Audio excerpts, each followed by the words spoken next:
नेता बनना टैलेंट से तय होना चाहिए या फिर परिवार से? क्या परिवारवाद डेमोक्रेसी के लिए खतरा है?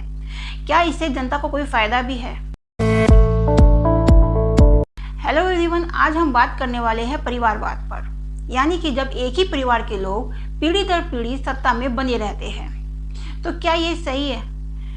इसका जनता पर क्या असर पड़ता है और इससे बचने का क्या कोई तरीका है या नहीं, ये सभी कुछ हम इस वीडियो में जानेंगे, वो भी आसान भाषा में।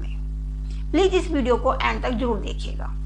जब कोई नेता का बेटा या बेटी, भाई बहन या कोई भी संबंधी राजनीति में आ जाते हैं तो इसको हम बोलते हैं पॉलिटिकल नेपोटिज्म। ऐसा इसलिए होता है क्योंकि नेता का परिवार राजनीति और सत्ता को बहुत अच्छी तरह से समझता है और उन्हें जनता का समर्थन भी मिल जाता है, क्योंकि जनता को ये लगता है कि उस नेता ने अच्छा काम किया है तो उसका परिवार का सदस्य भी अच्छा ही काम करेगा। कई राजनीतिक परिवारों को पहले से ही पहचान और पावर मिल चुकी होती है, जिसके कारण उनके लिए चुनाव जीतना बहुत आसान हो जाता है, जैसे कि गांधी परिवार, मुलायम सिंह यादव का परिवार, लालू प्रसाद का परिवार, या फिर यूँ कह लीजिए करुणानिधि का परिवार। और ऐसा केवल भारत में ही नहीं है बल्कि अन्य देशों में भी देखने को मिलता है, जैसे अमेरिका में बुश और कैनेडी परिवार, पाकिस्तान में भुट्टो परिवार और श्रीलंका में राजपक्षे परिवार। अब सवाल ये उठता है कि क्या परिवारवाद हमेशा बुरा होता है? जरूरी नहीं है, इसके कुछ फायदे भी होते हैं। जैसे जो लोग राजनीतिक परिवारों से आते हैं वो राजनीतिक माहौल में पले बड़े होते हैं और इसलिए बचपन से ही राजनीति सीखते हैं। उनके अंदर सिस्टम को समझने की एक समझ होती है और फैसले लेने की क्षमता होती है। जैसे कि तमिलनाडु में करुणानिधि के परिवार ने जनता को एक स्थिर शासन दिया। उनके बेटे जब M.K. स्टालिन मुख्यमंत्री बने तो उन्होंने भी अपने पिता की तरह से ही अच्छे काम किए और इसी तरह से बाल ठाकरे के बाद उद्धव ठाकरे ने शिवसेना को एक नई दिशा दी। और सबसे बड़ी बात यह है कि इनके ऊपर जनता आसानी से भरोसा कर लेती है। जनता को ये लगता है कि उस नेता ने अच्छा काम किया है तो उसके परिवार का अगला सदस्य भी अच्छा ही काम करेगा। और यही कारण है कि मुलायम सिंह यादव के बाद अखिलेश यादव को और लालू प्रसाद यादव के बाद तेजस्वी यादव को जनता ने स्वीकार किया।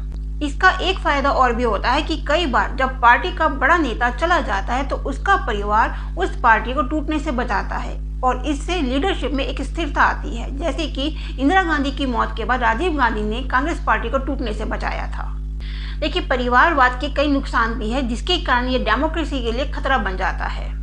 जैसे कि अगर राजनीति में एक ही परिवार के लोग बने रहेंगे तो बाहर से आने वाले काबिल लोग कभी नेता नहीं बन पाएंगे। इससे नए और टैलेंटेड लीडर्स की ग्रोथ जो है वो पूरी तरह से रुक जाएगी। कई बार पार्टियों में केवल वही लोग आगे बढ़ते हैं जिनका कोई पॉलिटिकल बैकग्राउंड होता है। आम लोगों के लिए बड़े पदों तक पहुंच पाना बहुत मुश्किल हो जाता है। देखिए, परिवारवाद डेमोक्रेसी की भावना को ही कमजोर कर देता है, क्योंकि डेमोक्रेसी का बेस होता है जनता द्वारा जनता के लिए जनता का शासन।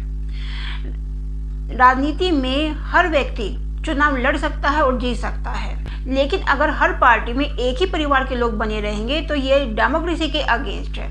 ये एक मोनार्की जैसा बन जाएगा, जैसे कि राजा का बेटा राजा बनता है। कई बार राजनीतिक परिवार सत्ता का गलत इस्तेमाल करते हैं और भ्रष्टाचार में फंस जाते हैं, जैसे कि बिहार में लालू प्रसाद यादव के परिवार पर भ्रष्टाचार के आरोप लगे थे। क्या परिवारवाद को रोकना चाहिए? देखिए, परिवारवाद को समाप्त कर पाना बहुत मुश्किल है, लेकिन इसको कम जरूर किया जा सकता है अगर पार्टियों के अंदर डेमोक्रेसी को मजबूत किया जाए, बाहरी लोगों को भी मौका मिले। और जैसे कि बीजेपी पार्टी में कई बाहरी लोग बड़े नेता बने हैं। जनता को जागरूक बनना पड़ेगा।